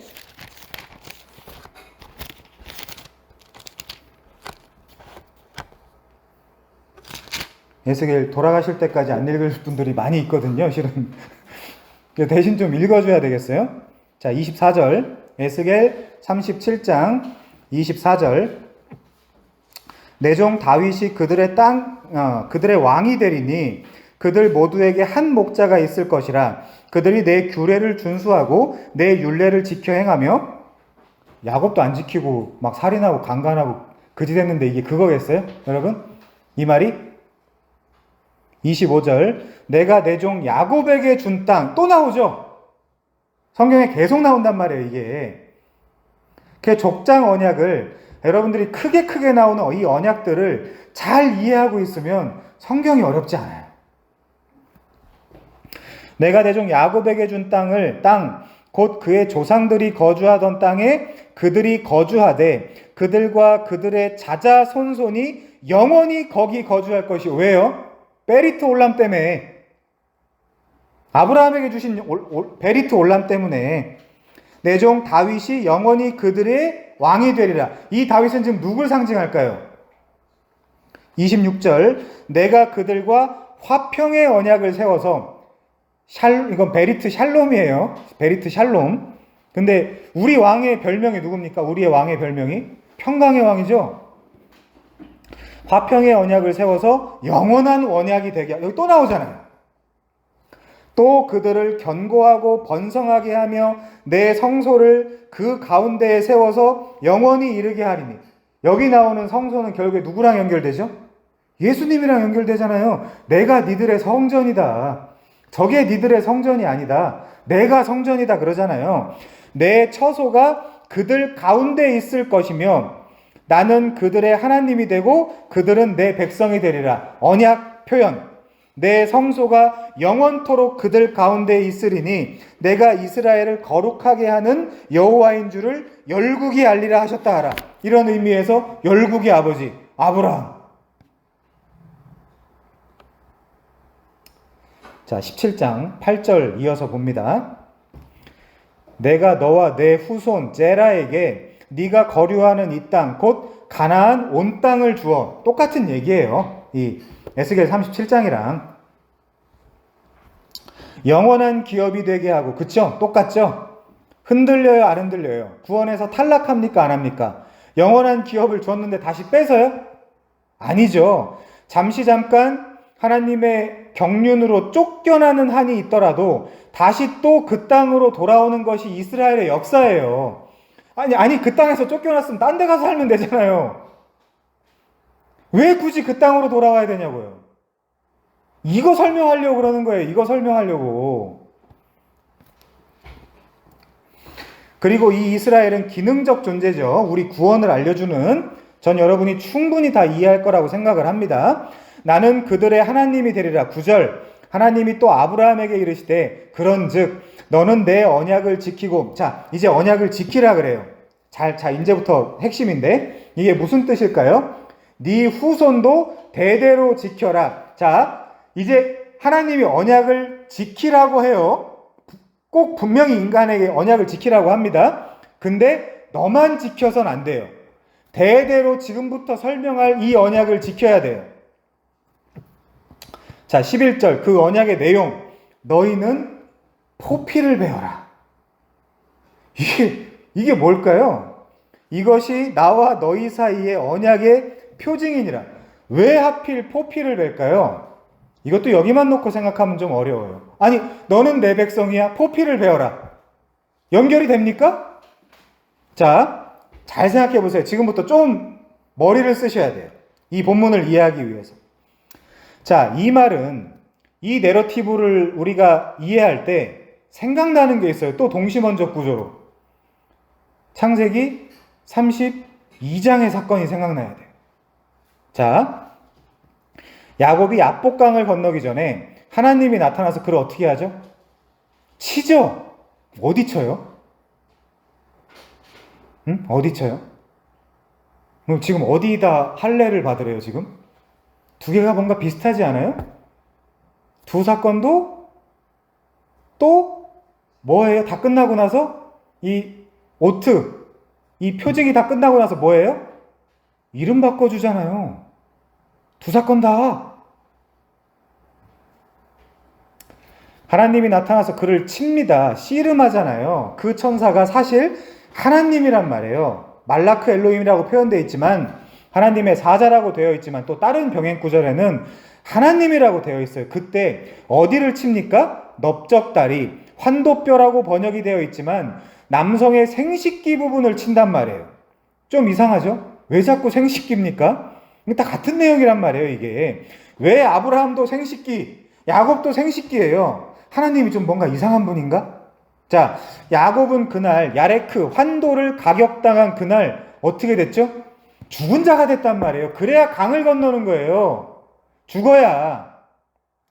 죽은 자처럼 된 거예요. 야곱이. 그 자세한 내용은 전에 했던 야곱 설교를 찾아서 들으시면 돼요. 그거 다 못합니다. 자, 그런데 아브라함에게 하나님이 언약을 지키라고 하고 하필 남자는 다 할례를 받으라고 하시고 뭐 하라 그래요? 포피를 베어버리라 그래요. 뭐 하란 얘기예요? 아브라함에게도 죽으란 얘기예요. 아브라함도 죽으란 얘기예요. 근데 아브라함뿐만이 아니라 뭐라 그러죠? 대대손손. 이 할례를 안 받으면 어떻게 된대요? 너는 내 백성? 아니다. 뭘 상징하겠어요? 십자가 죽음을 상징하는 거잖아요, 다. 너의 옛 자아가 죽으라는 말입니다. 왜요? 그래야 하나님을 제대로 믿을 수 있으니까. 지금 무슨 문맥이에요? 이게 결국 무슨 언약입니까? 너와 네 자손에게 아직 자식 없습니다, 지금. 약속의 자식 없어요. 너와 내 자손에게 이 가나안 땅, 약속의 땅을 주겠다는 문맥이잖아요. 그런데 아직 자식은 없어요. 그래서 심지어 인간적인 방법으로 아브라함은 엘리에셀을 상속자로 삼을까 하다가 하나님이 반대해서 몰래 사레와 합세해서 여종 하갈을 취해다가 바로 전장 16장에서 이스마엘을 출산했단 말이에요. 이거 잘했어요, 못했어요? 못했어요. 무슨 뜻이에요? 펄펄 끓는 자아가 지금 86세인데도 무려 86세인데도 아직 살아있어서 하나님의 약속을 약속답게 안 믿었다는 뜻입니다. 그래서 할례를 명했어요. 고대 근동에서도 그거는 죽었다는 뜻이에요. 죽었다는 뜻. 너 안 되겠다. 너 죽은 자처럼 되어야 되겠다. 혹시라도 너에게 기력이 남아있거나 아직 정력이 남아있거나 내가 정자왕이라서 이삭을 낳았다라는 그런 헛소리 못하도록 아주 너를 죽은 자처럼 만들어야 되겠다라고 무려 13년을 더 기다려서 그때 죽여버리는 사건이 창세기 17장의 할례 사건인 것입니다, 여러분. 너는 내 백성이다? 남성 성기의 끝에 포피를 베어라. 연결이 안 되잖아요.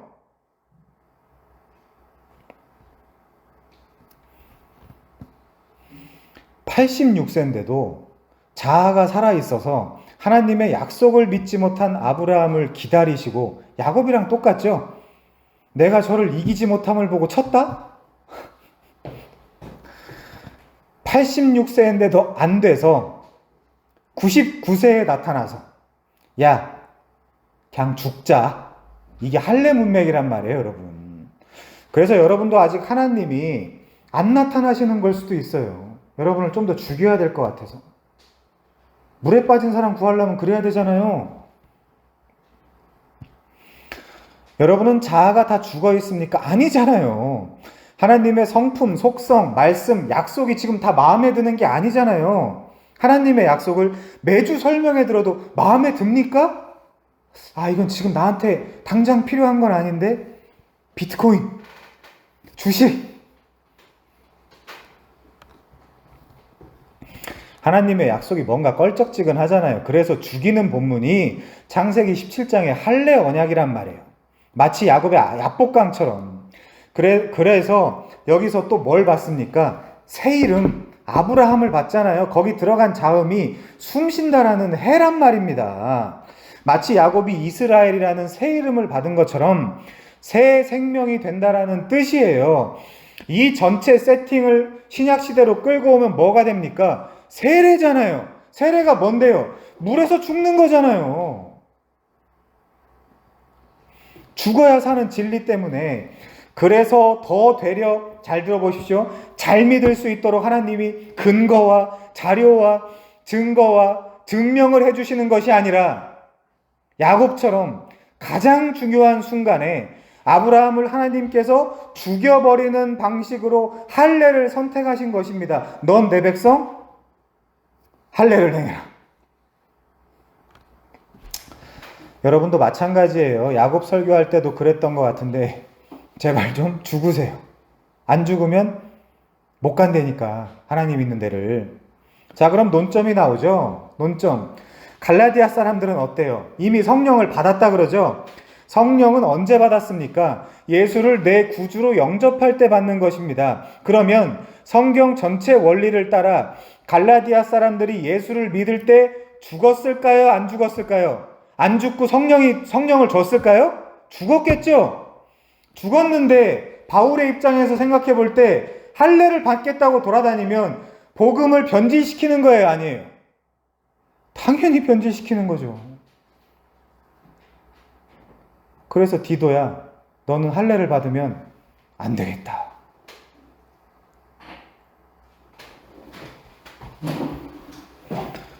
구주와 함께 그들도 다 죽었단 말이에요. 어디에서? 수네 스타우로마이, 십자가에서 그리스도와 함께. 그럼 이 갈라디아 사람들이 거짓 형제들의 꾀임을 받아서 할례를 받을 필요가 없잖아요.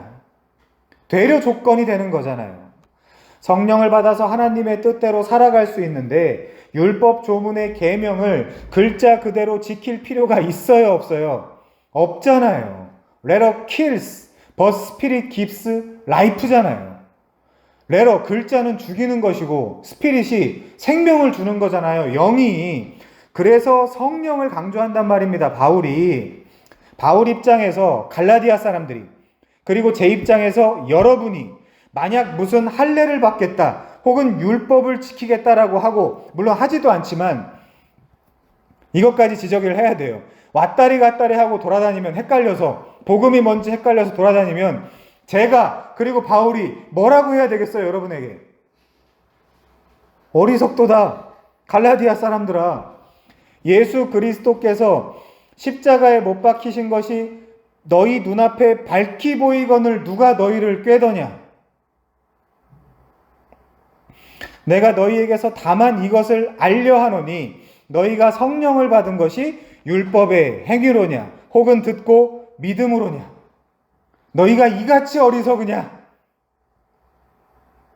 성령으로 시작하였다가 이제는 육체로 마치겠느냐? 지금 문맥이 율법을 지키는 것을 육체로 마친다고 설명합니다, 바울이. 그쵸? 자, 같이 좀 보죠. 병행구절입니다. 골로새서 2장 20절. 중요해요, 이것도. 골로새서 2장 20절. 너희가 세상의 초등학문에서 그리스도와 함께 죽었거든. 그쵸? 여기 초등학문이 뭔데? 스토이케이아가 뭔데요? 어찌하여 세상에 사는 것 같이 규례에 순종하느냐? 성령에 순종하면 되는데, 곧 붙잡지도 말고 맛보지도 말고 만지지도 말라는 것이니 이 모든 것은 한때 쓰이고는 없어질. 본문 갈라디아 3장 19절이죠. 사람의 명령과 가르침을 따르느냐? 제발요, 여러분. 제발. 그냥 자존심 상해하세요, 오늘. 아, 내가 그동안 사람을 따라다녔단 말이야? 그래야 기분 나빠서라도 안 따를 거 아닙니까? 사람의 명령과 가르침을 따르느냐? 자, 이런 것들은 자의적인 숭배와 겸손한 척하죠. 율법 지킨다는 인간들이. 겸손과 몸을 괴롭게 하는 데는 지혜 있는 모양이래요. 그쵸?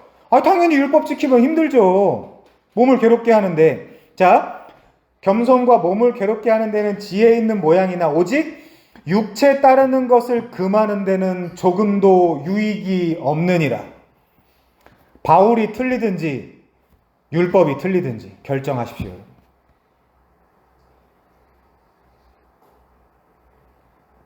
뭔 말이에요? 되려 육체를 따르게 한다니까요. 뭐가요? 율법이.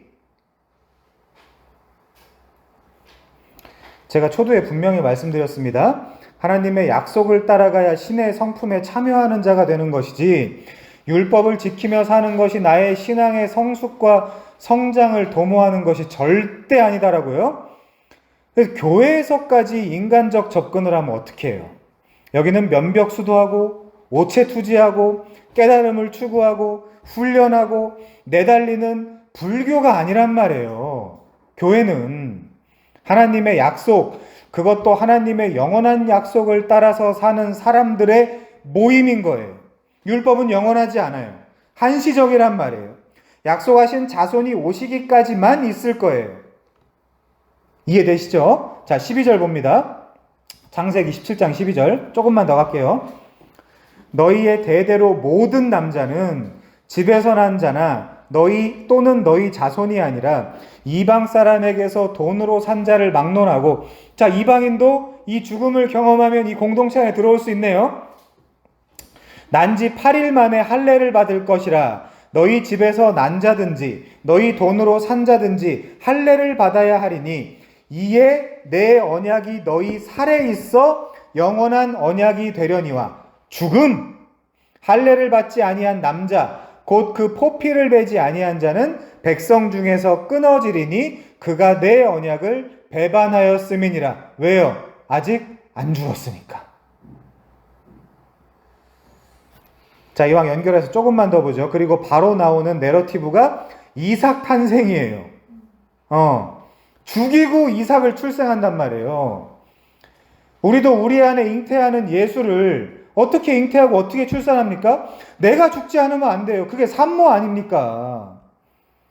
산모가 자기가 죽어야 애를 낳는 그런 고통을 경험하잖아요. 산모도. 오스왈드 챔버스가 이야기하는 대로. 자, 보세요. 이제 죽은 자 같은 몸에서 난 자입니다. 이삭은요. 그쵸? 그래서 이 공로는 아브라함이나 사라의 공로가 아니에요. 할례는 죽음을 상징한다니까요. 그런데 죽은 자와 같은 아브라함과 사라가 어떻게 자식을 출산합니까? 이미 경수도 다 끊어졌는데. 자, 소제목 볼게요. 15절 위에 소제목. 이삭의 출생에 대한 약속. 15절. 하나님이 또 아브라함에게 이르시되 내 아내 사레는 이름을 사레라 하지 말고 사라라 하라. 얘도 이름이 바뀌어요. 내가 그에게 복을 주어 그가 내게 아들을 낳아주게 하며 내가 그에게 복을 주어 그를 여러 민족의 어머니가 되게 하리니 민족의 여러 왕이 그에게서 나리라. 아브라함이 엎드려 웃으며 마음속으로 이르되 100세 된 사람이 어찌 자식을 낳을까? 비웃음이죠. 근데 이삭의 이름이 뭡니까? 웃음이란 말이에요. 거긴 양면이에요. 비웃음과 진짜 웃음, 기쁨. 사라는 90세니 어찌 출산하리요 하고 아브라함이 이 하나님께 아뢰되 이스마엘이나 하나님 앞에 살기를 원하나이다. 이게 우리 믿음의 수준 아닙니까? 우리 기도할 때 꺼내놓는 언어 아니에요? 여러분이 돈이 필요하다라고 얘기했을 때 100조를 주십시오라고 기도했던 사람, 그렇게 못하죠? 한 200억 정도? 100조는 왜요? 안 믿어지거든. 실은 아무리 생각해도. 천조는요. 그러면 경은 이게 우리를 꼬집는 내러티브란 말이에요. 이스마엘이나 하나님 앞에 살기를 원하나이다. 이게 대단한 믿음의 조상입니까, 여러분? 닮을까요? 난 닮기 싫은데. 또 돌아가면 아브라함을 닮아라. 흔들리지 않고 믿었다.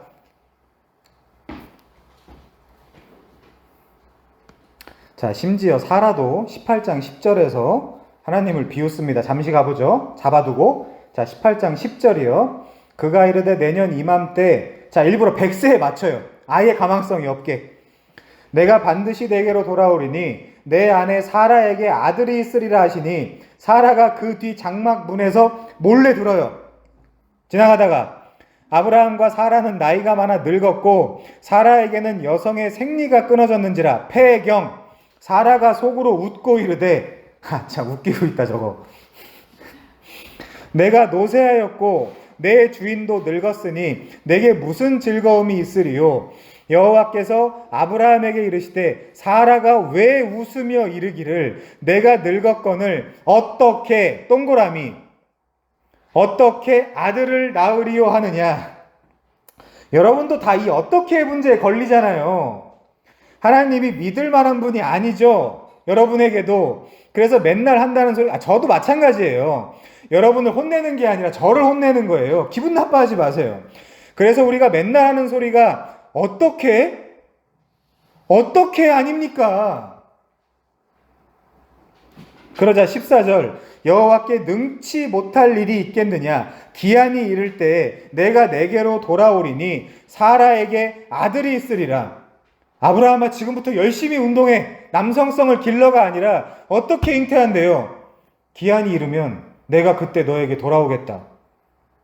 자, 지금 상징하는 게 있습니다. 여러분 잘 생각하셔야 돼요. 15절 사라가 두려워서 부인하여 이르되 내가 웃지 아니하였나이다.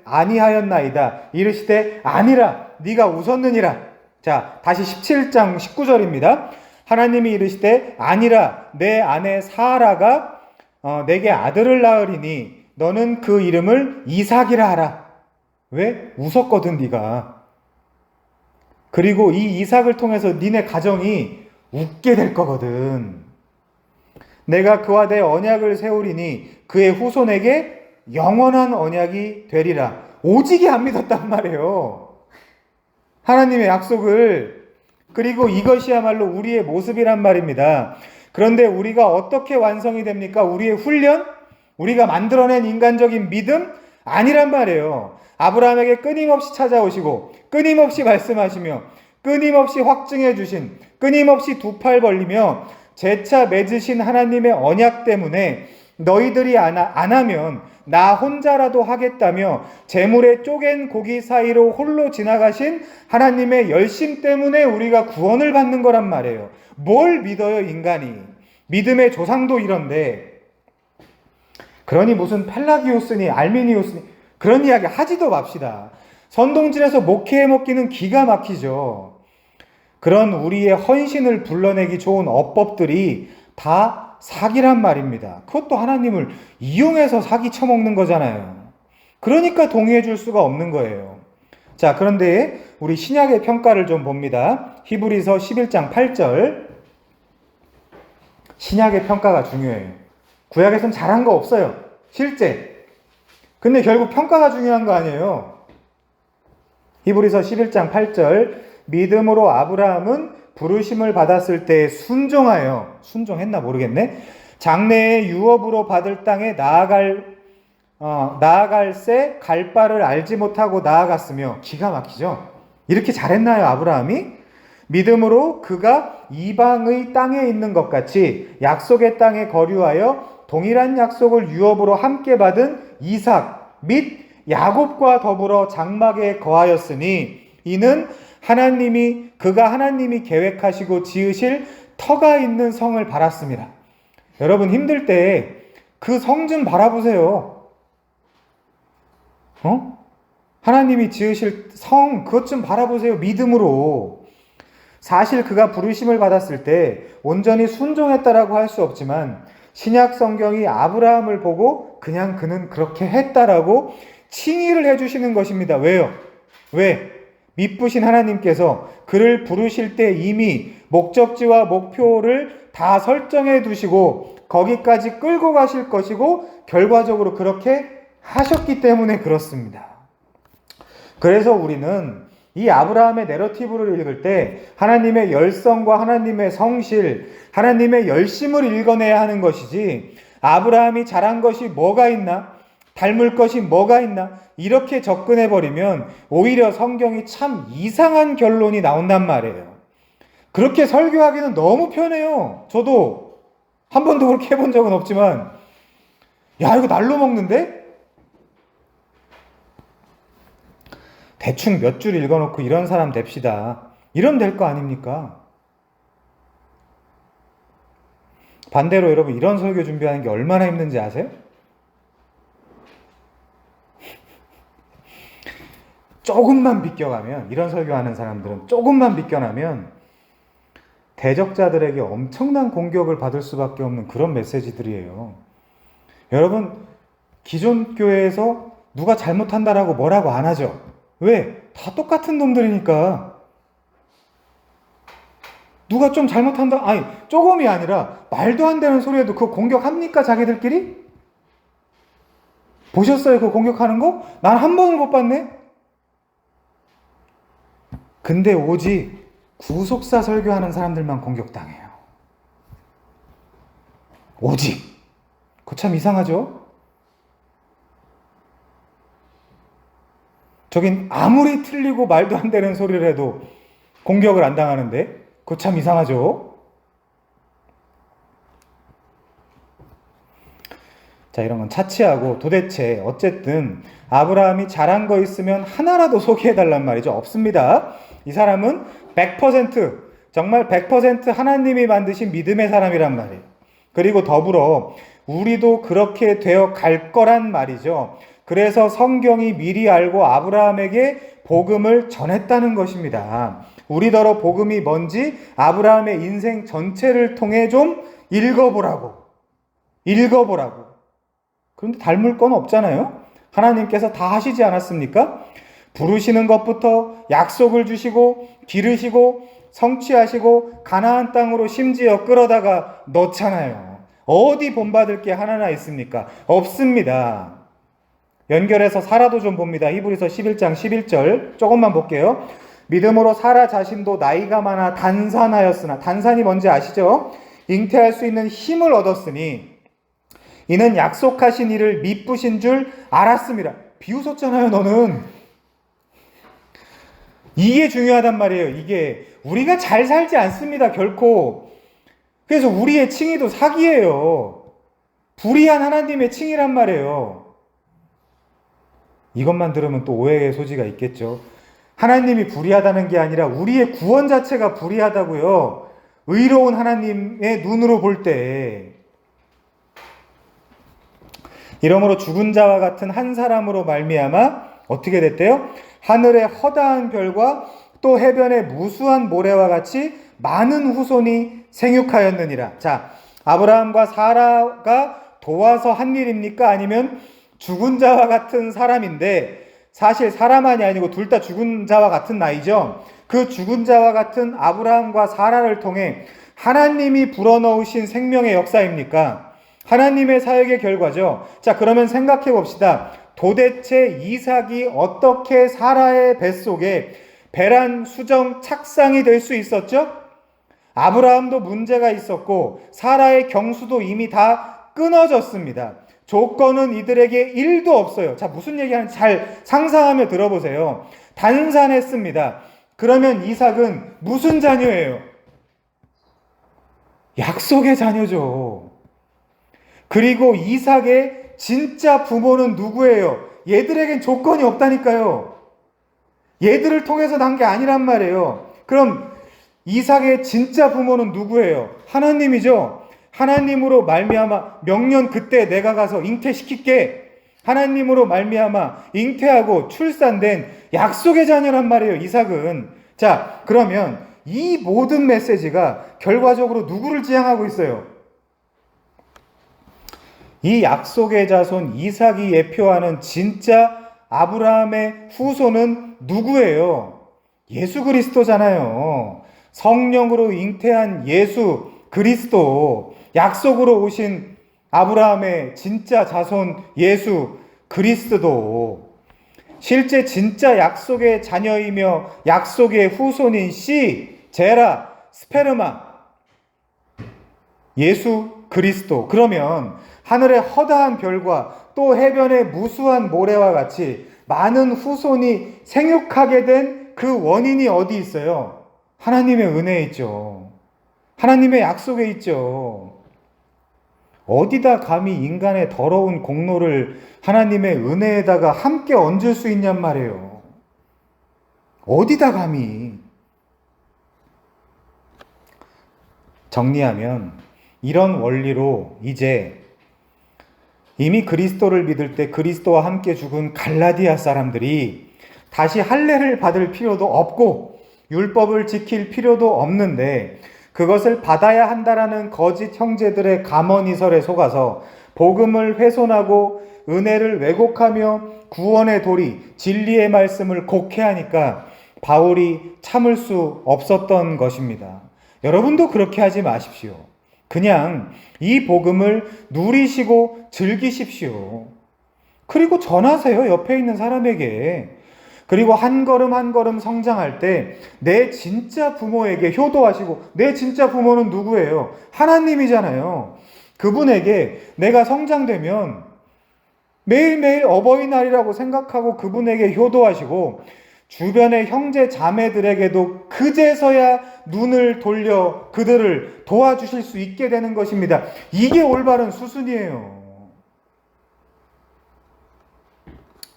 본문 19절 보겠습니다. 본문 19절이요. 이제 갈라디아서 3장 19절이요. 이 본문은 다음 주에 좀 자세히 다뤄야 될 것 같아요.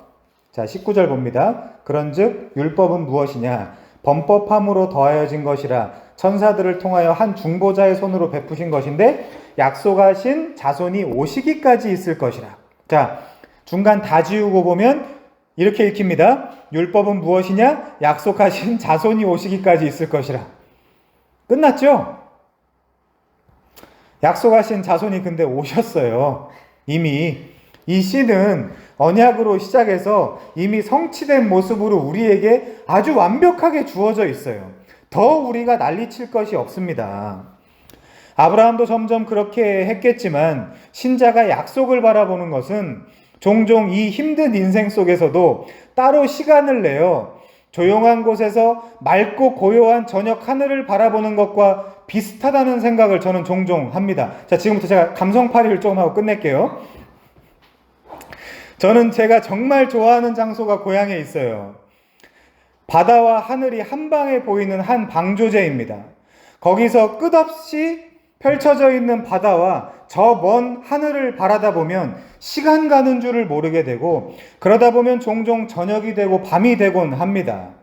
저녁이 되었다는 것을 깨닫는 것과 동시에 이제 서서히 나타나는 별들을 발견하게 돼요. 사실 생각해보면 낮이라고 별들이 없는 것이 아니었습니다. 그리고 시간이 지나면 점점 더 하늘을 수놓는 셀 수 없는 많은 별들이 보이게 됩니다. 그리스도인들이 처음 하나님께 받은 약속이라는 것은 그 약속에서 나오는 광선과 빛은 가끔 우리가 생각하는 것과 같이 종종 나의 현실이나 두려움이나 나의 어둠을 물리치기에는 약하고 작게만 보여요. 그러나 성령께서는 창세전부터 예정되고 작정되고 선택된 당신의 백성에게 그 시점에 저녁 하늘의 이 별과 같은 언약으로 다가오십니다. 그 별, 그 언약은 내 주변에 어둠이 짙어질 때 역설적이게도 더 빛나게 보이게 마련이에요. 그래서 성도는 언약을 바라봅니다. 한 바퀴 돌며 시간 낭비를 하기도 하지만 최종적으로는 하나님의 이 언약을 바라보게 되죠. 도대체 성도가 무엇으로 위로를 얻을 수 있을까요? 하나님의 약속입니다. 아까 우리가 찬양도 했잖아요. 도대체 뭘로 위로를 얻을 수 있냐? 하나님의 언약입니다. 사실 지금도 하늘에는 별들이 있지만 내가 내 삶이 괜찮다라고 생각해서 그것들이 보이지 않는 것일 수 있습니다. 근데 여러분 속지 마십시오. 여러분의 현실은 죄송하지만 하나도 괜찮지 않습니다. 하나도 괜찮지 않아요. 고작 그 정도가 여러분이 가야 할 길이 아니란 말이에요. 고작 그 정도로 살라고 찬양 가사처럼 작고 작은 나를 불러다가 이 역사 안에 두시지 않았습니다. 이 진동하는 나라, 이 진동하는 믿음, 이 진동하는 소망의 유일한 치료책은 뭘까요? 하나님의 약속입니다.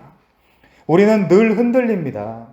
그리고 좀 흔들려도 괜찮습니다. 그러니까 자신에게 실망하지 마십시오. 자신에게 실망하는 것도 교만이에요. 왜 나는 나에게 실망해서는 안 됩니까? 우리가 대단한 존재인가요? 그렇게? 많이 실망하십시오. 괜찮습니다. 꼭 다름 아닌 내가 그렇게 훌륭한 존재여야 하나요? 여차저차해서 우리는 흔들리지 않을 수 있는 유일한 동아줄은 하나님의 약속이에요. 율법도 폐하여지고 물러갔습니다. 우리를 의롭게 할 수 있는 그 어떤 것도 남아있지 않아요. 하나님을 만날 수 있는 유일한 길도 언약뿐입니다. 우리에게는 이 밤과 같은 현실 속에서 여전히 빛나고 있는 하나님의 약속이 있습니다. 낮이나 밤이나 그 약속은 분명히 있습니다. 그것은 예수 그리스도와 하늘 가나안이에요. 그렇게 우리는 신앙의 구심점을 내 구주 예수와 영원한 기업인 약속의 땅으로 세워야만 합니다. 예수 그리스도는 이렇게 언약의 총체요, 언약의 실체입니다. 예수께서 이르기 전까지 임시 관리인에 불과한 율법과 그것을 내 스스로 이룰 수 있다고 생각하는 우리의 교만에서 벗어나 나를 사랑하여 나를 위하여 자기 몸을 주신 하나님의 아들을 믿는 믿음 안에서 살아가야 합니다. 그것으로 족합니다. 오직 의인은 믿음으로 살기 때문에 그렇습니다. 어떤 현실과 어떤 고민 속에서도 이 분명한 사실이 여러분에게 위로가 되면 좋겠습니다. 기도하겠습니다.